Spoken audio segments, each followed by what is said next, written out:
Hello, everyone. We're going to give just a few more minutes. Well, a couple more minutes. We've got some more people joining.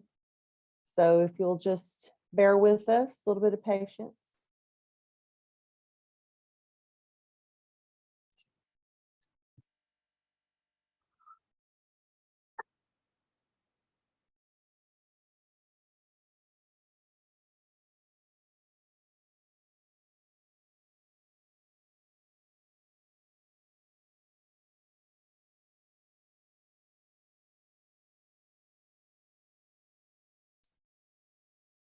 Yes, John.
Are you doing your meeting right now?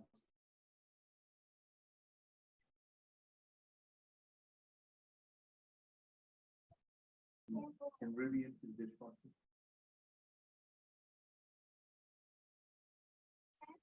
Hold on.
Okay. Good evening, everyone. I had to have a quick change of scenery, so I will adjust during the session. I won't be on here for long. I know there's a little bit of a glare. Welcome. We may have some more people join us after we get started, but I wanted to go ahead. I want to respect your time. My name is Becky Bradley Candino. I'm the director of the Comprehensive Educational Resource Center at Tennessee School for the Deaf, and welcome to Connecting Deaf Education Professionals across Tennessee. Tonight, we have with us my former boss. He doesn't really like that term, but my former supervisor, the previous director of CERC, Jack Johnson, and he will be presenting on social and environmental language and what exactly is the LRE. My co-moderator tonight is John McMahon. He will be admitting people into the waiting room and hopefully hedging any technology issues that may arise while we're presenting. So without further ado, I would like to turn this over to Jack. Welcome. Thank you. Thank you. I am so glad to be here. This presentation was supposed to happen, I believe, in February or March, months ago, but there were some technology issues and it got postponed to today. So during that transition, I took on a new job, and I am the president of the superintendent, interpreter error there, the superintendent of the Atlanta Area School for the Deaf. So that's my new position. I'm excited to be there. Well, I have a lot of information to share with you tonight. And I'm going to put my PowerPoint up. Now, before I begin, I just want to put it out there that at any time a question comes up, go ahead and type it into chat, and I'll be able to see it there. I'll see your question pop up, and if it's related to what I'm, well, congratulations on my new role, Heidi says. I see it right there. Thank you. So I'll be ready to answer any questions as they come up. Everyone ready?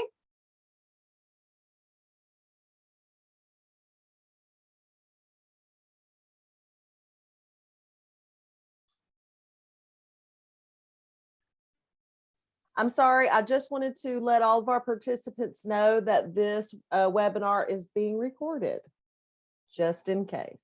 All right, thanks.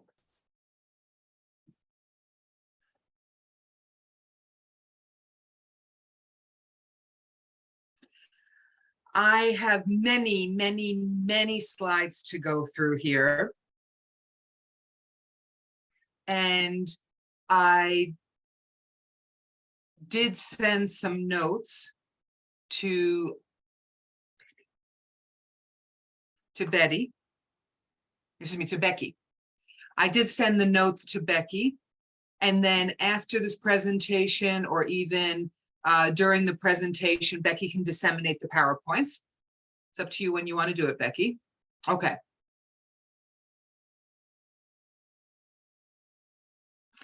The importance of social and environmental language for deaf and hard of hearing children.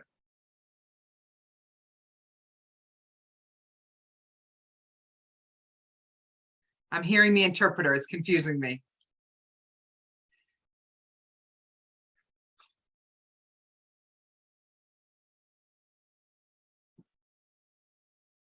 Here's a warm-up question. Type the answers in chat, okay? How successful do you think our conversation would be if we were only limited to using 1 to 3 word utterances?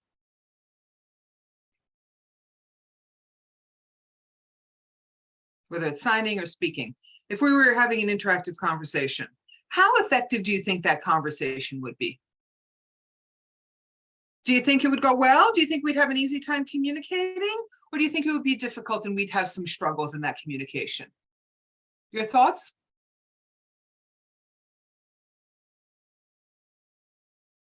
Okay, Becky's posting everything there in chat.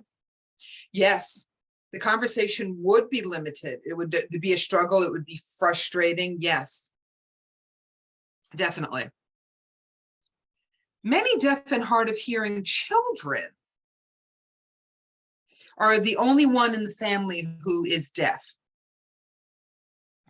And their family does not sign fluently. Maybe they have some rudimentary signs, maybe 1 word, 2 words, 3 at the most. And it's very basic signing. So that interactive back and forth, imagine the limitation of the exposure to information that these children have. So tonight we're going to be talking about this and how that impacts them.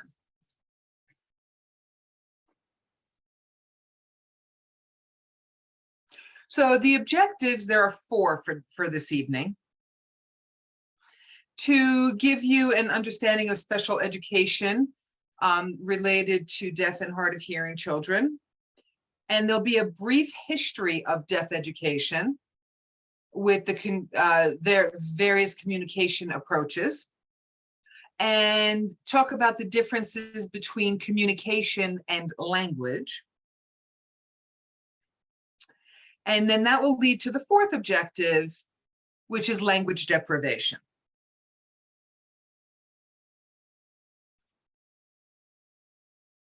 I hope that taking in this information that it will be beneficial to you and you'll be ready to work with deaf and hard of hearing children. Just putting some information out. There was a recent study. It was a consensus study, and in Tennessee, the state is not doing a good job for preparing deaf and hard of hearing children. It's not just Chattanooga, but all over Tennessee. Compared to other states in the country. And what they looked at was the gap between deaf and hard of hearing children and hearing children. The academic gap between the two of them. And the rank in the state, going down through, out of 52 states and regions, DC and Puerto Rico are considered regions. So 52 altogether. Tennessee ranked 48 out of 52. So for high school achievement, out of 52 states and regions, we were 48. Now for bachelor's degrees, the rank moved up to 51 out of 52. And the gap is a little closer. There are two different ways to decrease that gap.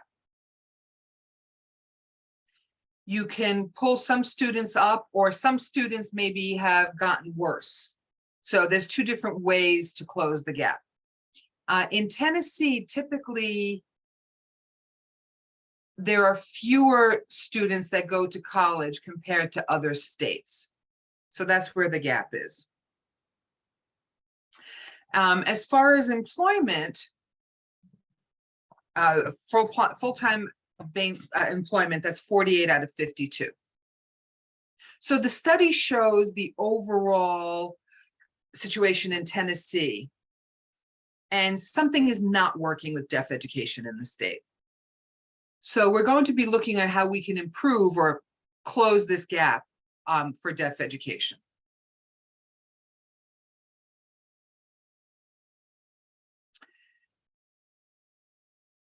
Future studies are looking at what the root problems are.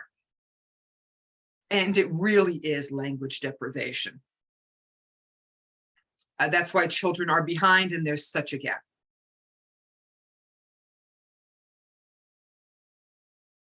I'm gonna let you read that for a moment.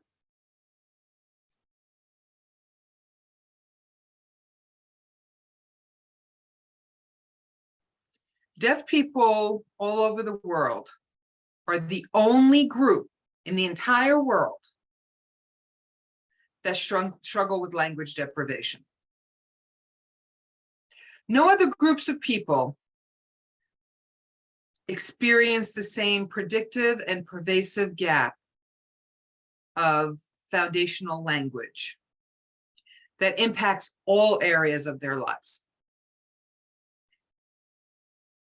So deaf people in general struggle with language deprivation. Why?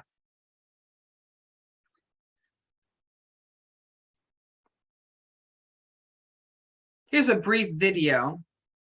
I love this video, and it explains what language deprivation is. I love this.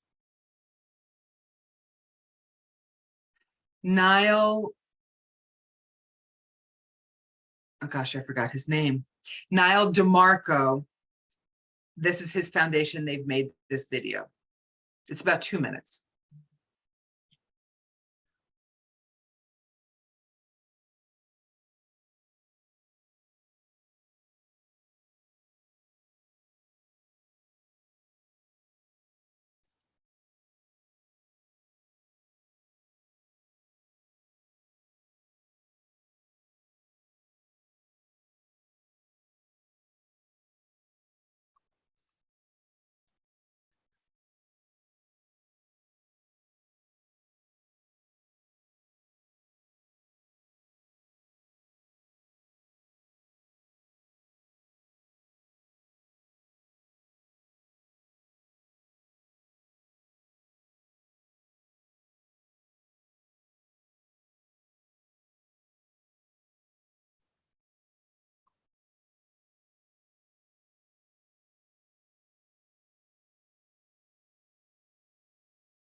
Language deprivation.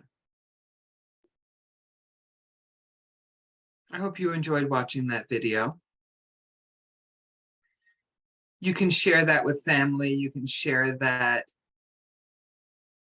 with other professionals, public educators. Maybe they don't fully understand what it is. So this is a good way of looking at it, of language development, deprivation.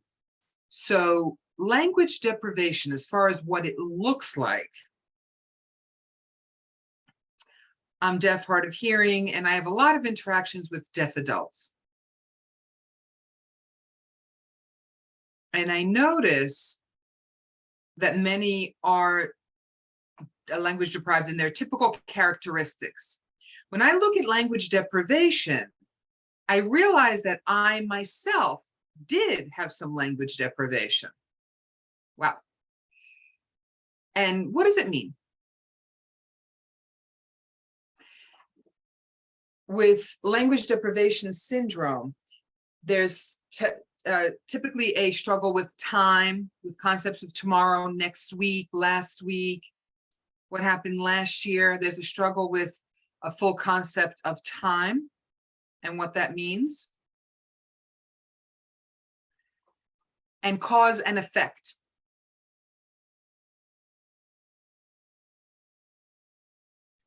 As to why this happened, what caused this to happen? And there's a struggle of understanding that concept. And there's a struggle with abstraction, with abstract concepts. For example, I'm talking about space, the vacuum in space, that there's no air in the vacuum. It's hard to explain what that looks like. What does that mean, a vacuum out in outer space? They've never experienced it. It's not something that is tangible. It's not something they can touch and fully understand.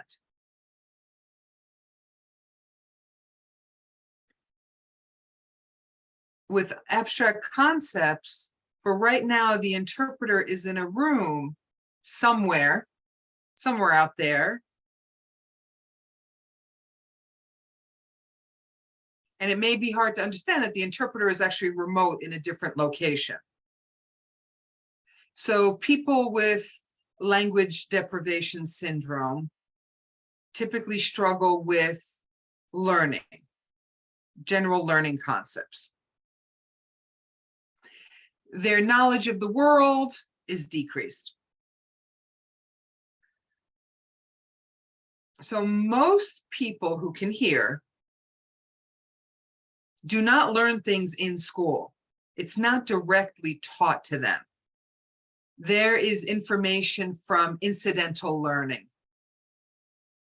There's a situation that arises and they hear things going on and they are learning from those situations. There's constant incidental learning. Things are not directly taught to them all the time. Deaf people are missing that. And people with LDS, language deprivation syndrome, there are issues with relationships or even friends. It's hard to have a strong rapport and relationship because they may struggle with empathy. A person has a problem and it's like, oh, you're not understanding their perspective. Maybe you struggle with that. And that is an abstract concept, empathy. Deaf people overall, they are the only group in the world that struggles with language deprivation. Okay, remember that. This book here, Language Deprivation and Deaf Mental Health, this is a good book. It's a good resource. If you work with deaf children, I highly recommend it. I highly recommend this book.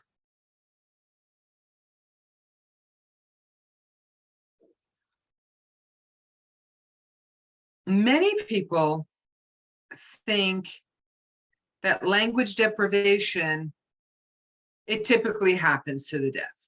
Yep, it's a deaf thing. It happens because they're deaf. No, it doesn't happen because they're deaf. The reason there's language deprivation is because the child does not have access to language and incidental learning to develop their language during the formative years for age 0 to 5. How do I know that? If you look at children that have deaf parents who are fluently signing with them, you can see their language and they are developing language. It's amazing. Or parents who can hear that sign fluently with their deaf children up until the age of 5, and they're signing, they do much better. There isn't a struggle with language deprivation there with those kids.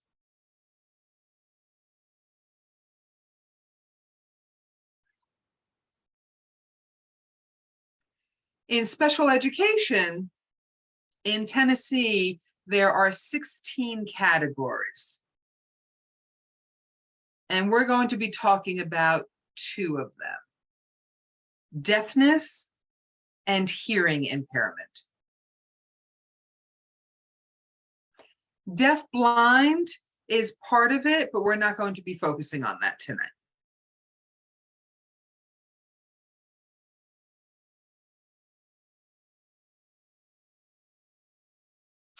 Also, tonight, we're not going to be talking about students with additional disabilities, maybe deaf plus something else, autism or any other developmental disability. We're not talking about that. We're talking about typically developing deaf and hard of hearing children. Maybe they have another disability, but it's not something serious. This is Tennessee's definitions of those 2 categories.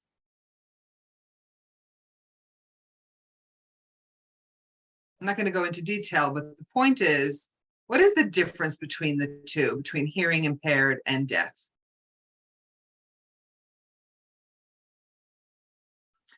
How students progress linguistically, how they process linguistic information through their ears. It's different.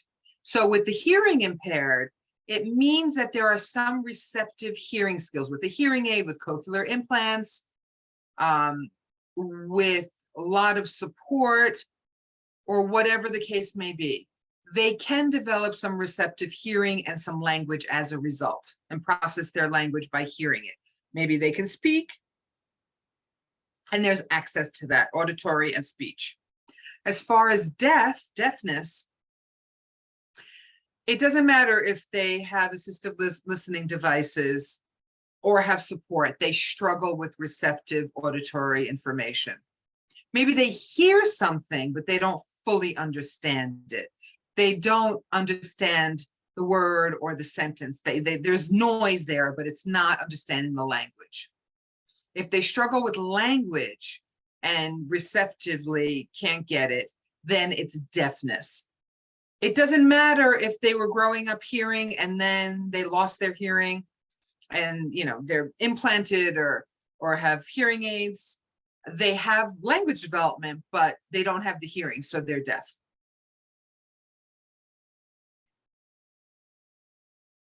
Now, I wanted to mention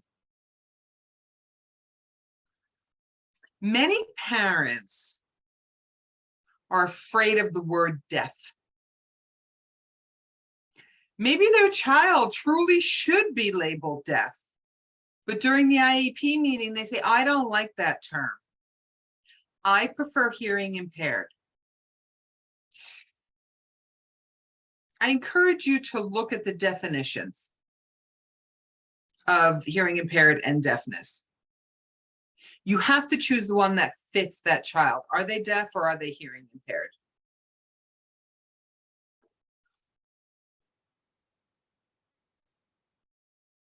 Again, deafness and deaf-blind or as a group, the only category where acquisition of a spoken language is significantly compromised for prelingual deaf children. It means a baby is born, maybe born hearing and then loses their hearing immediately before they can develop speech. That's prelingual.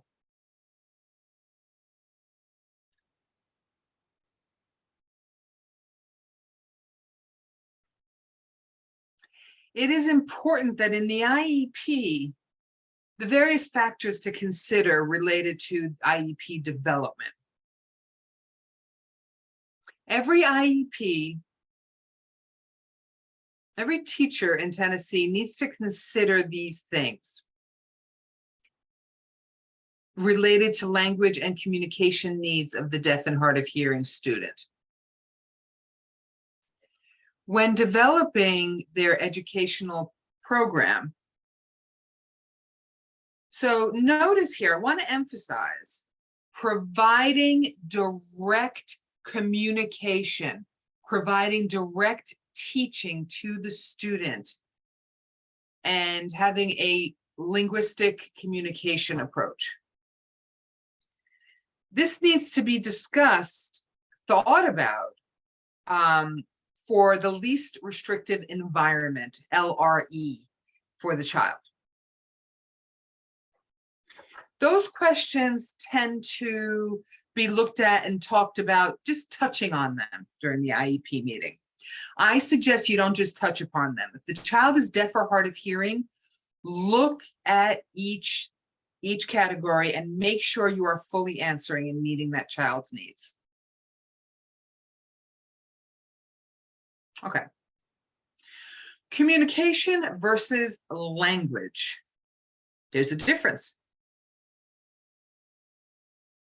In deaf education, we all want our children to communicate. When you ask parents what they want for their child, they'll say, I want my child to communicate.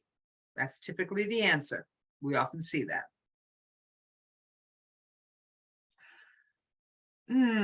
There's a different perspective.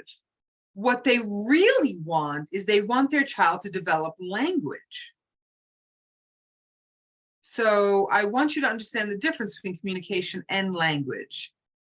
Communication is sharing information from one person to another. Language is a structure and a conventional way to communicate messages using words, syntax, grammar. There's a structure to it. Language is a tool for communication. Communication is not language.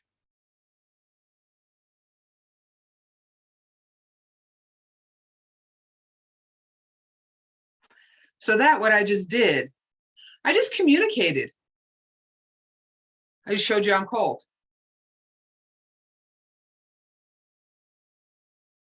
You understood I was cold. But it wasn't explaining anything. It was just showing you that I was cold. Language explains the why. I'm cold because the AC is blasting on me. I'm shivering. Oh, so now you understand why I'm cold. When I use that sentence, that the AC is blasting. What about this?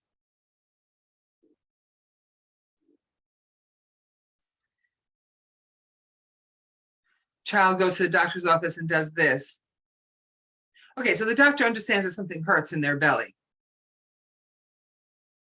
But why? There is communication showing that my belly hurts, right? You can use gestures to communicate, but there's no explanation as to why without language. Why does your belly hurt? I ate a whole bowl of candy. I ate the whole thing and now I have a tummy ache. Right, so there's language.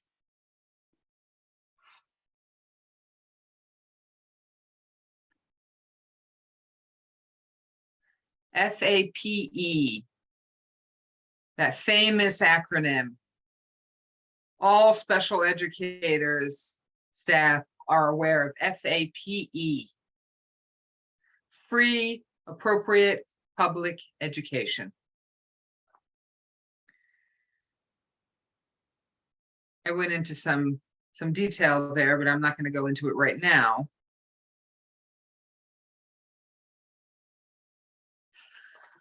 What is the purpose?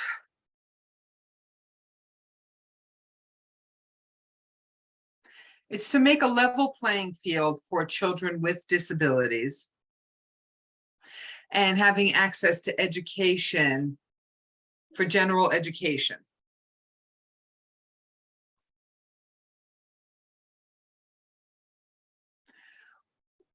When is it decided what the appropriate education is for that child? You have to look at 4 things: the disability and the impact on education, the child's strengths and weaknesses, which accommodations or modifications are going to be needed for access, and what is the setting to receive an appropriate public education in a least restrictive environment so that that child can best access education in that least restrictive environment.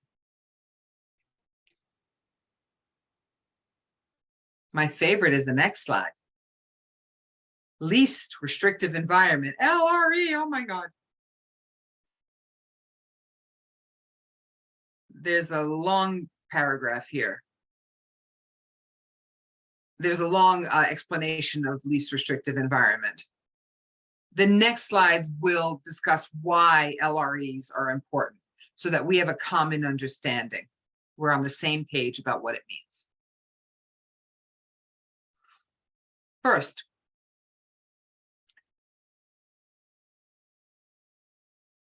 the typical understanding is following the federal guidelines. Those were established to have a continuum. Least to most restrictive, okay? There's a continuum there. And the reason it's set up on a continuum is for federal reporting.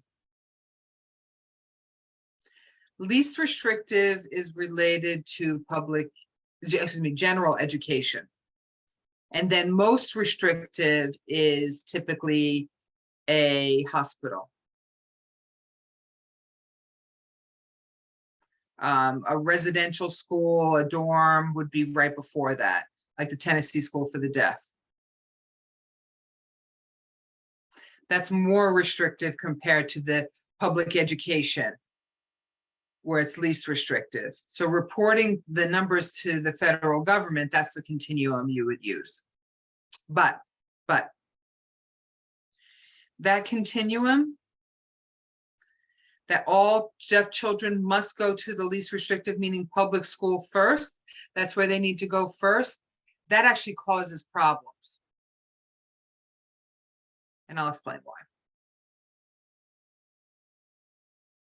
Oh, before I go on. With the least restrictive environment continuum,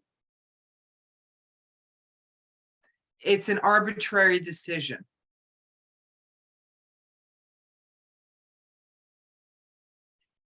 Remove the I in IEP, individualized. So if you're following that continuum, it doesn't become an I anymore. It's not individualized. It's part of a systematic approach. So LRE for a hearing impaired child, it's a bit of a different perspective than a deaf child, okay? With hearing impaired, if you're labeled that, means you have some hearing and you're able to process spoken English through the ears.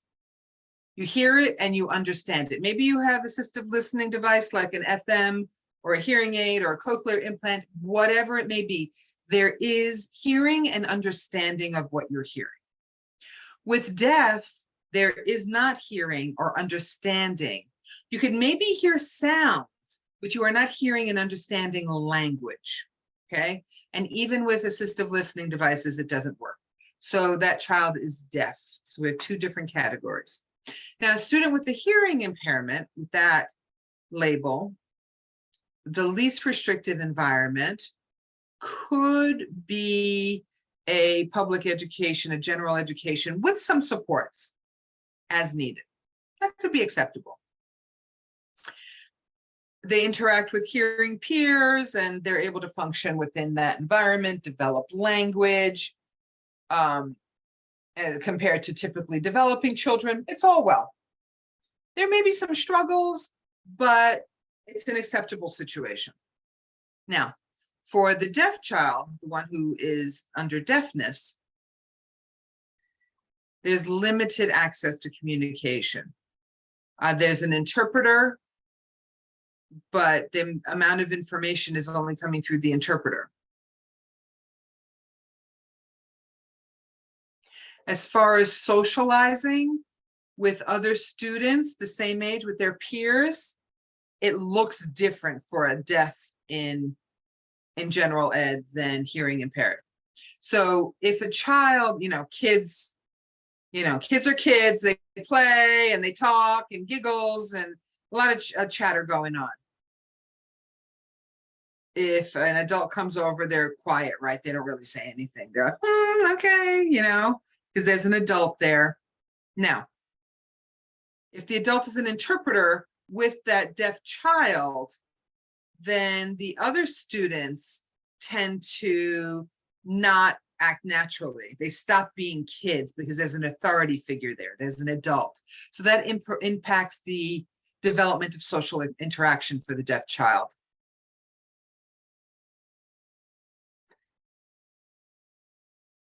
The development in that environment of language for the deaf kid is increasingly delayed. There's research to show that. Compared to a hearing impaired child who is getting language auditorily, there may be a little lag back and forth. They catch up, they lag, they catch up, they lag. It's a bit different between the two.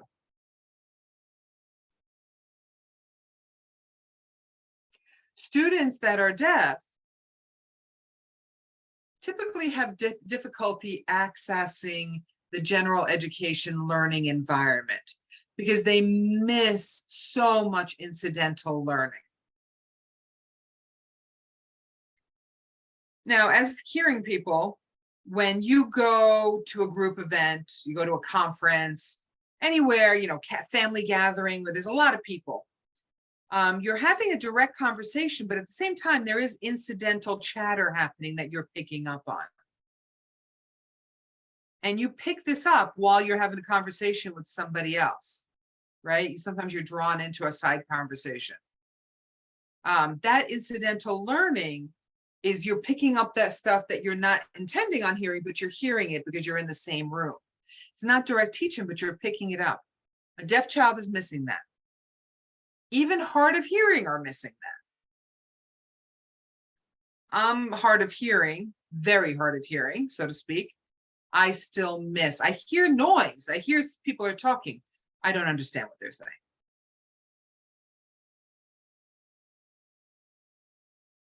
So look at the child. The child is deaf. Their LRE is not going to be on a continuum. Looking at that child, what is their LRE from that child's perspective? It means maybe a classroom with many other deaf and hard of hearing children where they can socialize, a self-contained room. Maybe that will be their LRE compared to being in a mainstream class. Or maybe a school for the deaf. That may be the least restrictive environment for that child.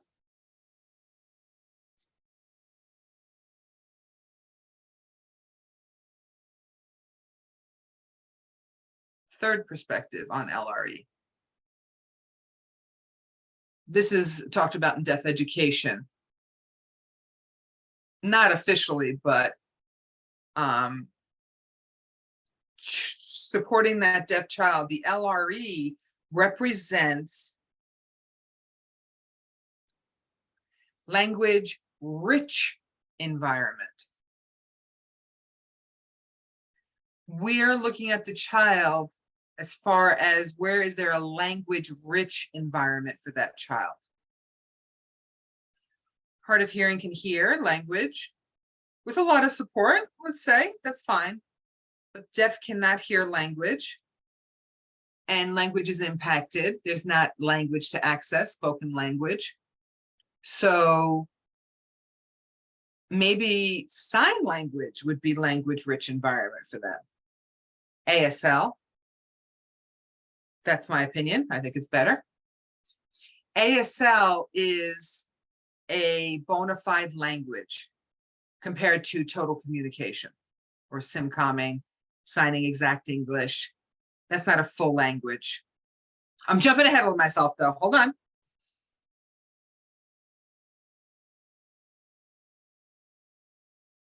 This is a good summary of what we need for deaf education.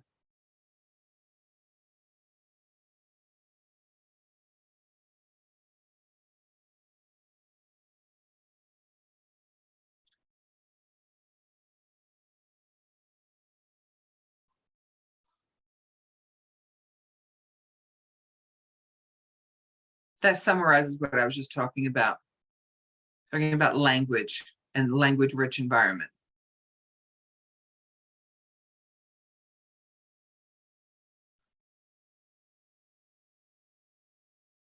Now, looking on deaf history, it is full of controversy and battles and different perspectives and approaches and how to communicate and the best language approach for deaf and hard of hearing children.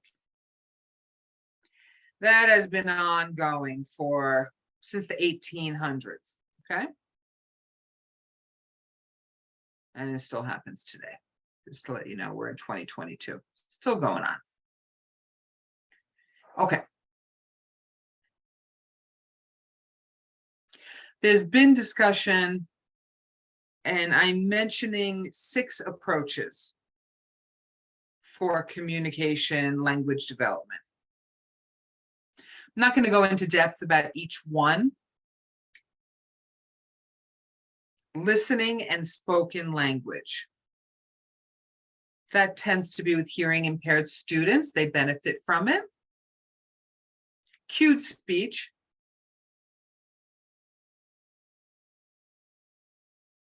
It's been a long time since I learned cued speech. So that's for speaking. Sign supported speech. It's almost like SimComming. The primary language is spoken in that situation with some signing as secondary support. Just putting out, a word here and there. It's not complete language. You're speaking in a complete language, but you're not signing in a complete language. Simultaneous communication, SimComm. It's the same concept of sign support speech. Primarily spoken English and trying to sign what is being said. But there's a lot of problems with that because you're dropping signs. Same thing with Pigeon Signed English, PSE. I am very hard of hearing, like I said. I grew up SimComming and I did benefit from it. I was able to understand it. That was my support. It helped me to hear and speak. And then a hearing aid broke. And I'm an adult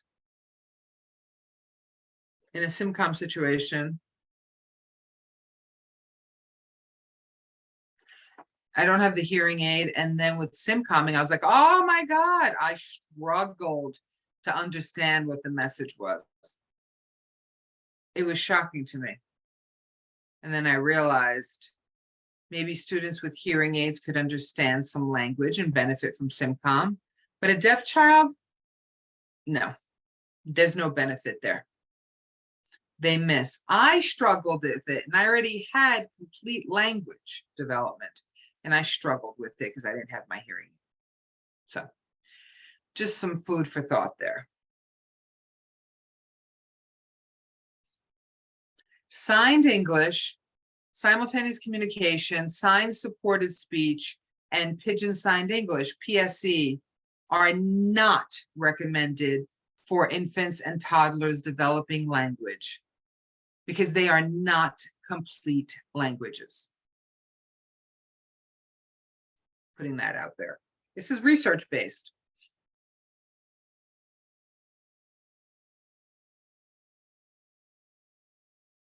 Now, bilingual, bimodal.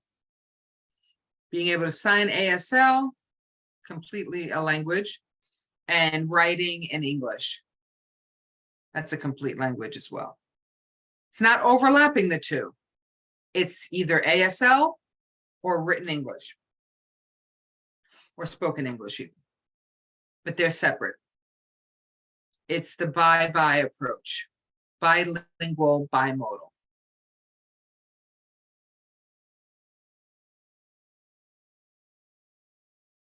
Tennessee School for the Deaf. It's the only school in Tennessee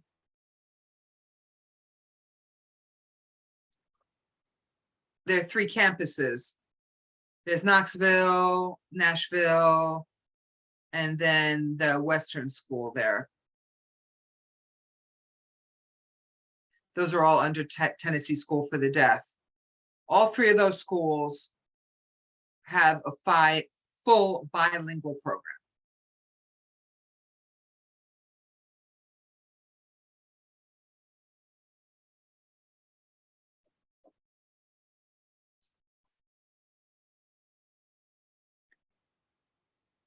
In general, a child's first language, a baby when they have receptive auditory skills, mom is talking to them, dad is talking to them, these sounds. And they're connecting them, their brain is making the connections. It's effortless. The language learning is effortless. They're just picking things up from interacting with people. A lot of deaf children, if you use the wrong approach for developing language, they will struggle. They will have to work so hard to develop language. And they will struggle. It is not going to be effortless. Their first language should be effortless. It's something they should pick up easily. That's why I strongly encourage deaf, hard of hearing, implanted or not, exposure to sign language. Even if the parents speak, still have signing. Go back and forth between the two. Expose them to both. Many professionals, medical professionals, doctors, audiologists, the medical field will tell people, they'll tell parents, oh, no, don't sign. If you sign, your child is not going to pick up spoken language skills. Putting that aside, a baby that can hear, their hearing parents are learning baby signs, right? It's a very popular program in the United States. But no, not for deaf children. That's a little absurd, right? You're allowing hearing babies to learn sign from their hearing parents with baby sign. Why can't deaf babies learn how to sign from their hearing parents? Just putting that out there.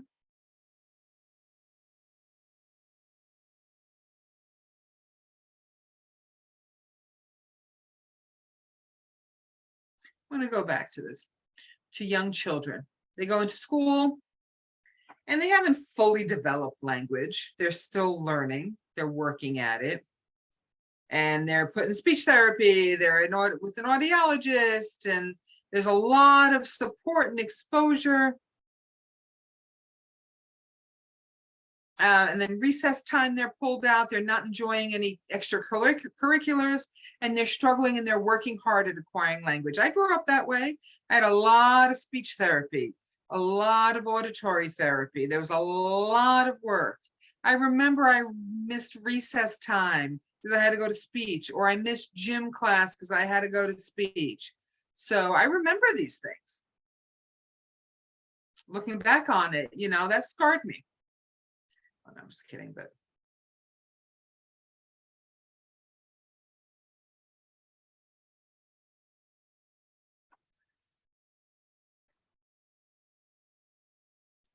A lot of times in that least restrictive environment in public school and the general ed program, they're interacting with that child, and there's a discussion about IEP, and you have to prove, right, for the IEP that something is not working. This has failed, that has failed, right? And then something is successful. So a lot of failures, and then that child is put into a school for the deaf so they can learn sign language because they're not thriving there at the public school, right? Maybe they're in 3rd grade. So in the state of Tennessee, standardized testings begin in 3rd grade. And that's where you go, this child's not successful in this public general ed. Then they go to the school for the deaf in 3rd grade, right? They're 8, 9 years old. They don't have complete language. They're missing. They're not catching up to their peers. For full understanding of language and language development, that's between 0 to 5. That's the best time to develop language. After the age of 5, it is harder to acquire language. So you wait until 3rd grade when they're like 8 or 9 years old, and you put them in the school for the deaf to finally learn how to sign. It's almost too late at that point.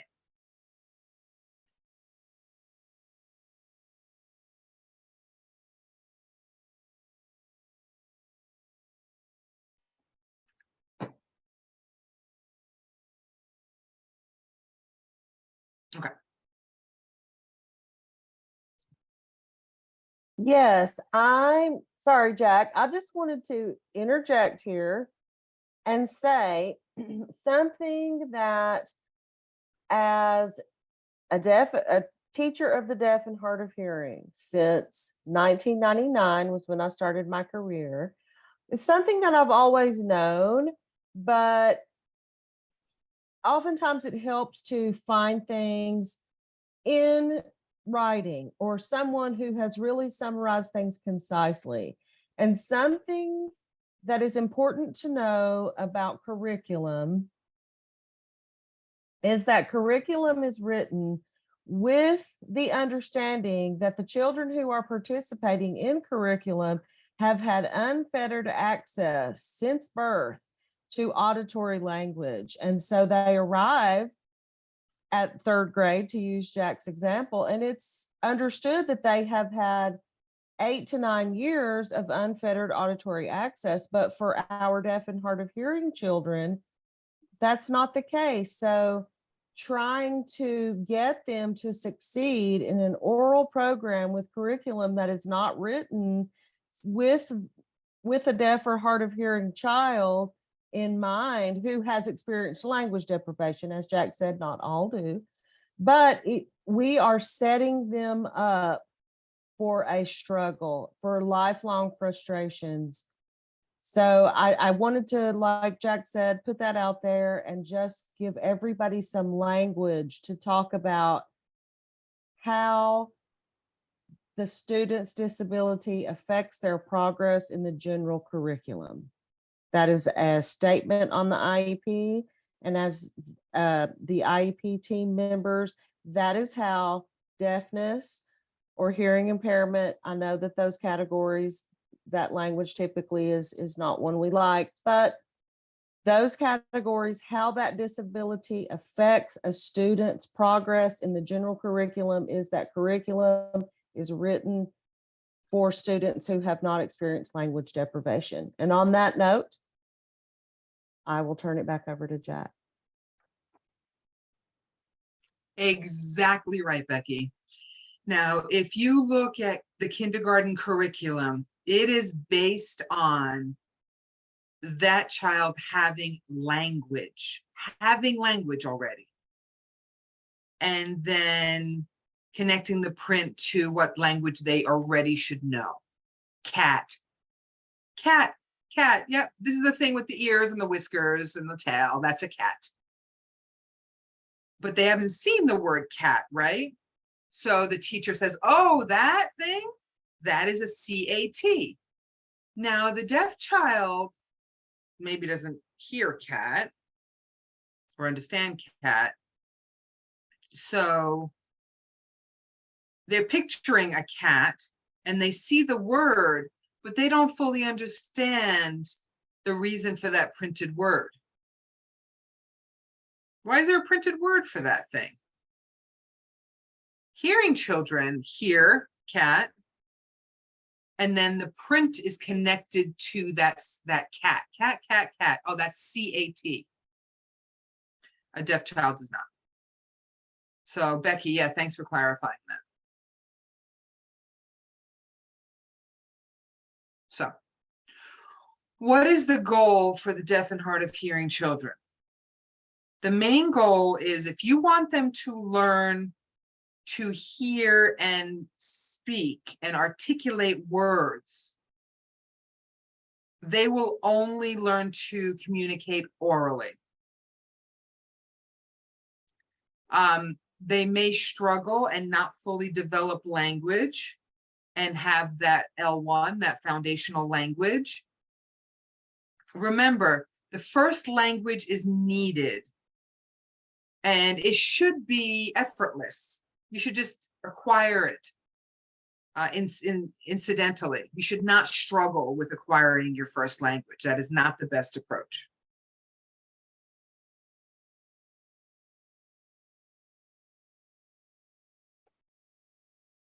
So what can you do now?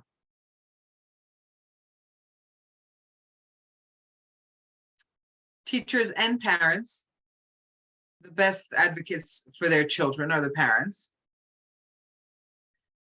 How do you advocate? How do you understand the child's true ability? You have to keep an open mind and look at their true abilities. So maybe they hear, but can they understand? Many times I say, yeah, I hear it, but I don't understand it. Do you mind repeating it? Talk to professionals themselves that understand what it means to be deaf. There are a variety of deaf people and hearing levels, and there's a variety. Some can hear, some cannot. They struggle with hearing.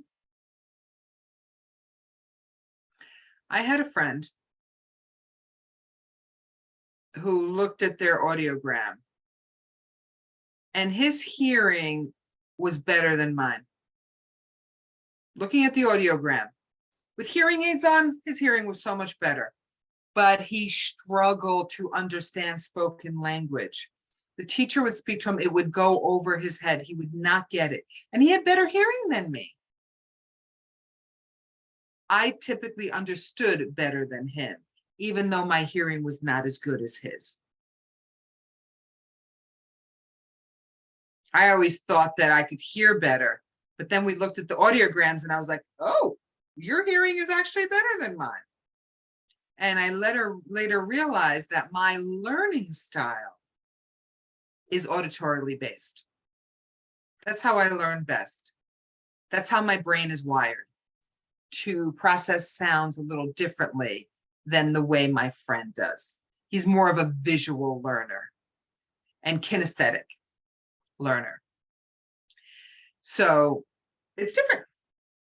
So it's not just your hearing ability, it's also your brain development, your cognitive, your processing. That is a factor as well. So how can you advocate for a child? Ask questions. If you see on the IEP, ask a question as far as how does that impact the child? And what is the goal? I mean, the goal is to become a successful student, right?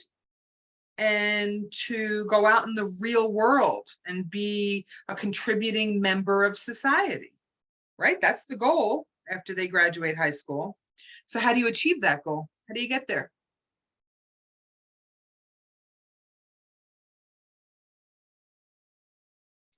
I have met parents, teachers, and they always say, I knew it. I had a gut feeling. My gut told me, no, we're not proceeding the right way. We need a different approach. That was my gut telling me that. My gut. Trust your gut. Yeah. It's not evidence-based, but that feeling, it's a warning. Trust it.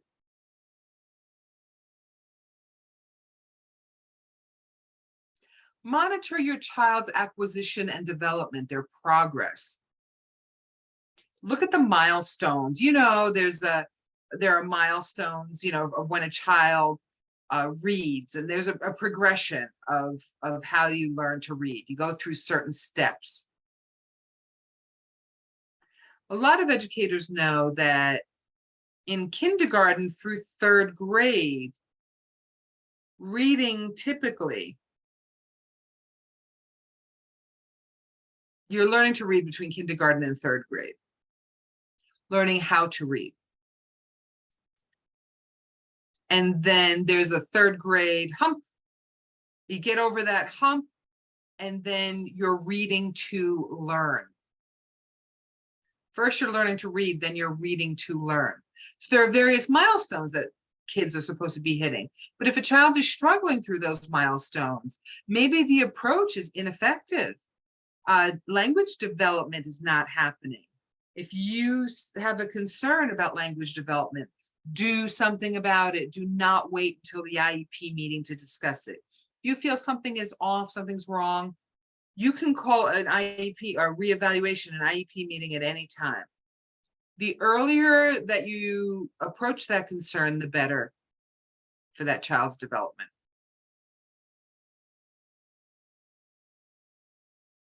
Let me just back up. It is not a one-size-fits-all approach. That's not how it works. Just putting that out there. There is a continuum.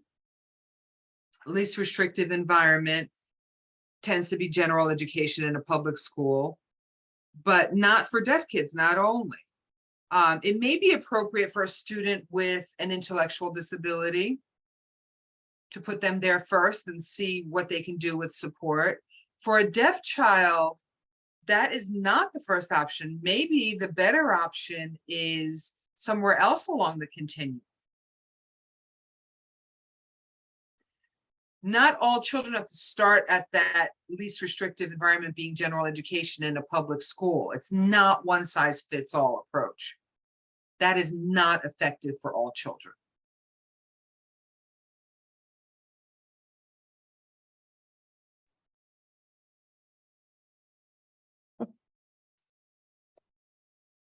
I have something else to add here.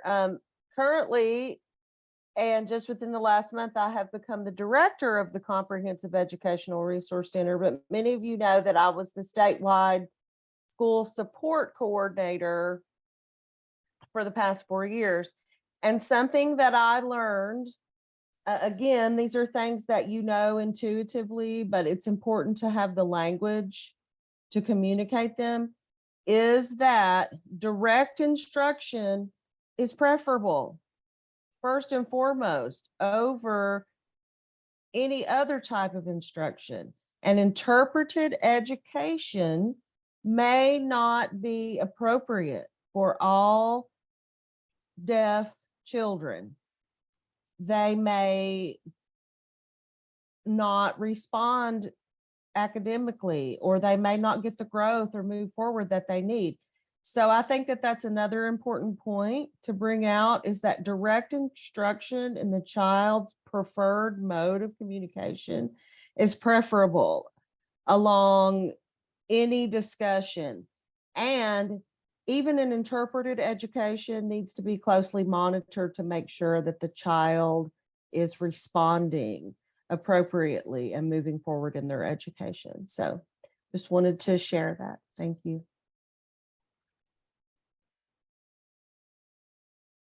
I'm glad you used that preferred mode.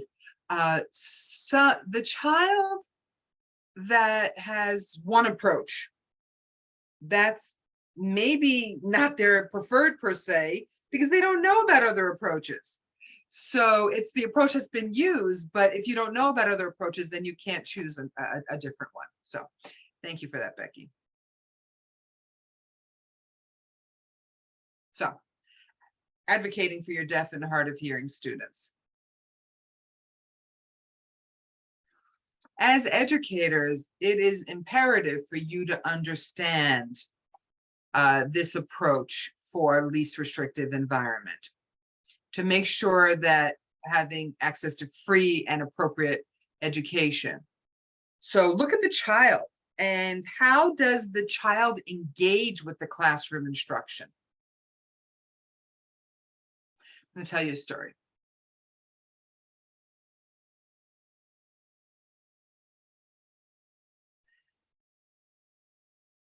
Becky would go to classrooms and observe teachers in public schools. And the teacher, would say, we need to support this deaf child, first grade or kindergarten. No, I'm sorry, hold on. The student, there was no language, did not even know his own name, couldn't write it,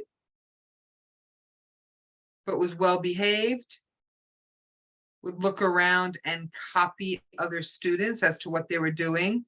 And the teacher would ask a question and the other student would raise their hand. And the deaf student would raise their hand and call on the deaf boy. No language, this kid. And he'd say, ba, ba, ba, ba, ba, ba, ba. Gibberish. And the teacher would go, okay. I'll go on to the hearing student. The hearing student would answer it right. So you got to look at that child. How is that child interacting with the environment in the classroom? Is it successful or not? How does that child navigate multiple conversations in the classroom? So maybe there are friends over here, they're at a table, he's navigating, and then the teacher comes over and looks at the teacher and then is fine navigating through these different situations. How does the child interact with their peers? In the classroom, in the hallway, in the cafeteria, recess. Watch how that child interacts. Usually it's physical communication, or are they actually, or maybe one or two words are spoken. That's the communication that the child has. So observe that. How does that child access incidental learning? Look at that. And really assess, what is the child missing in the current environment? Not only what the benefits are, but what is missing? Don't let your child fall through the cracks. Advocate and pay attention to them. So Becky mentioned that statewide school support.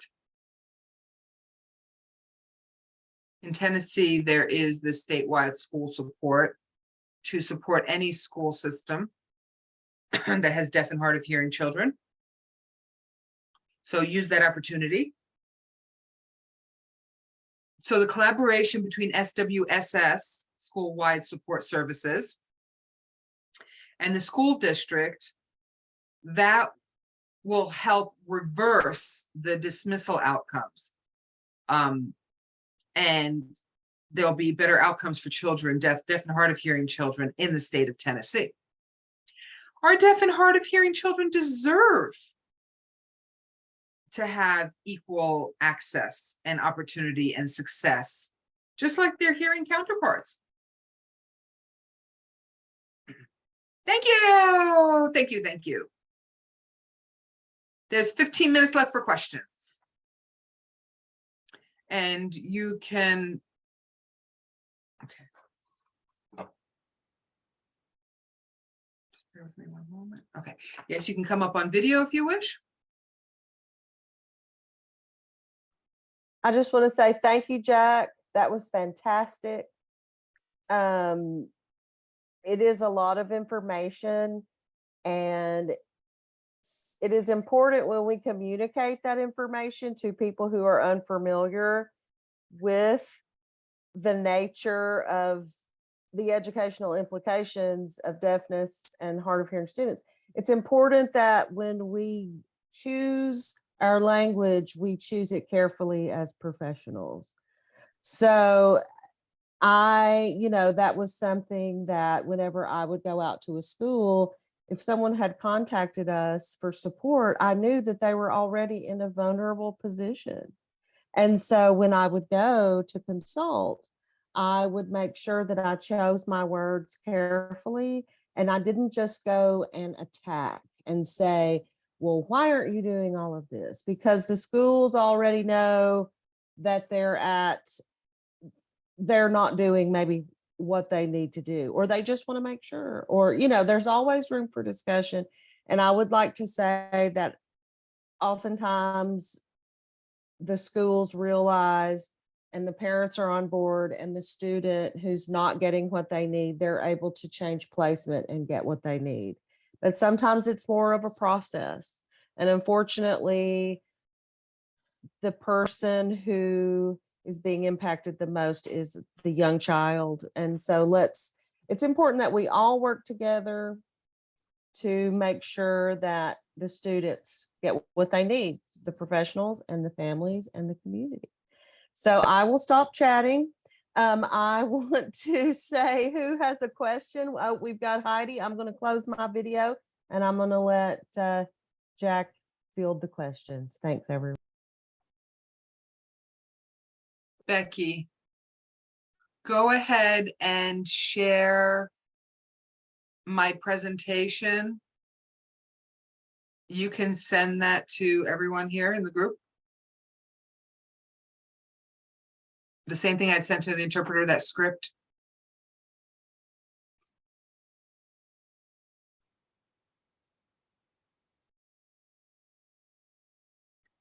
Thank you, Jack. I appreciate all the information.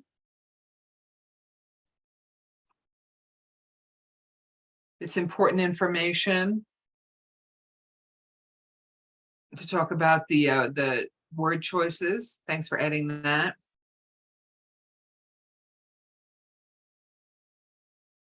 It's a limited number of people who are here.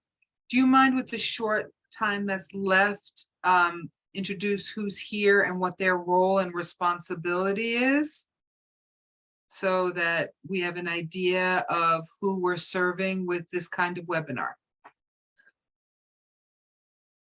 Who's here? Let me look out there. Who's here? I'm going to get a running bag and my coffee with them. Go ahead and open up your screens. Hello, hello, hello. Hello. Nice to see you all. Hi, Paula. Hi, Rachel, Danielle. You want to start with John? John, and then you turn it over. You go first. Sure. I'm John McMahon, and I work at the Tennessee School for the Deaf as a public relations manager at TSD. I'm just making sure everything's running smoothly tonight. All right. Let's see. Jordan, and I am, you're the what? Compliance? Chief Compliance Officer at the Tennessee School for the Deaf.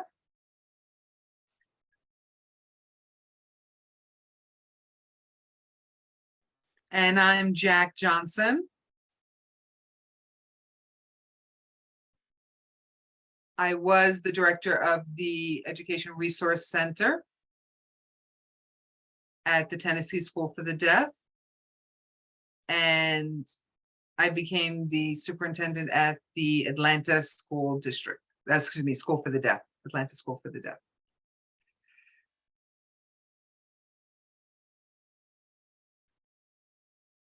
Sorry about that. I'm multitasking. A lot going on here with my daughter. It's not a smooth process. So, my name is Danielle Peterson. It's my sign name. I do a lot of things. I support SWSS, and I'm an interpreter. I'm a mom of a deaf child. So I've experienced different placements, deaf education, as well as mainstream in a public school with an interpreter, a school for the deaf. So I noticed there's a need for parents to look at and see how their child is benefiting. And if they're not, then change it. You really need to take that all into account. I encourage parents to be involved in their child's education and to support that child's education. Great, thank you. Rachel, okay. Rachel Loop, this is my sign name. I'm a parent supervisor for Tennessee School for the Deaf.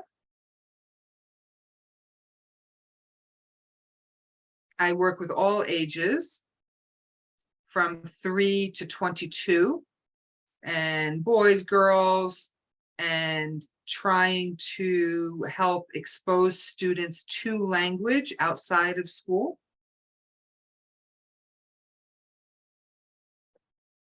Paula. Oh. Hi, nice to see everybody.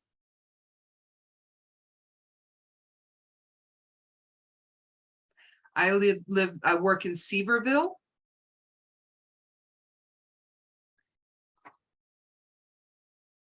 I'm an interpreter.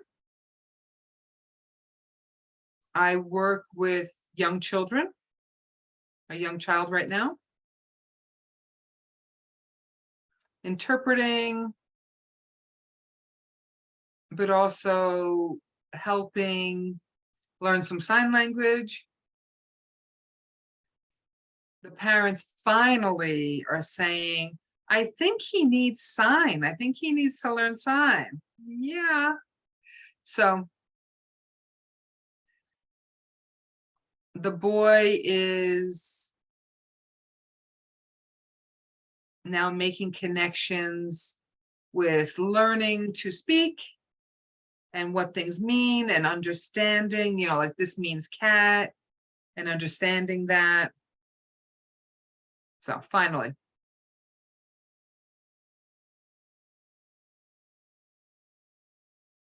So trying to jump into that role, like most of you know, last year, I had experience of doing various roles, jumping around from one thing to another. So good to see you all.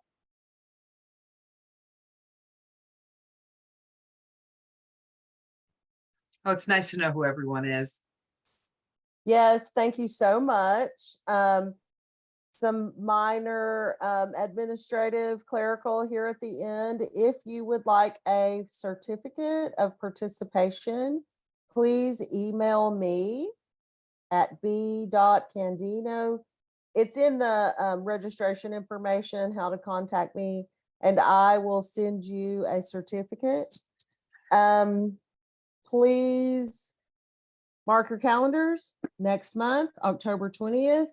Jack mentioned deaf blindness. We will have the project coordinator and the educational consultant, Dana Kahn and Susie Dinwiddie. They will be presenting on the Tennessee Deaf Blind Project. And we will be sending out reminders and updated registration information. And we would like for you to please share, even if maybe you think, oh, I don't really work with deaf blind children. However, if you work with deaf children, oftentimes there is visual involvement to one level or another. So there are strategies and information and ideas that could be helpful as well. So thank you all. Email me with requests for certificates, and I appreciate you taking this hour and a half out of your night to come join us. Jack, great seeing you again. Great that you're doing so well. John, thank you so much, my co-moderator. And Elizabeth, you did fantastic. Thank you. Everybody have a great night and hope to see you next month.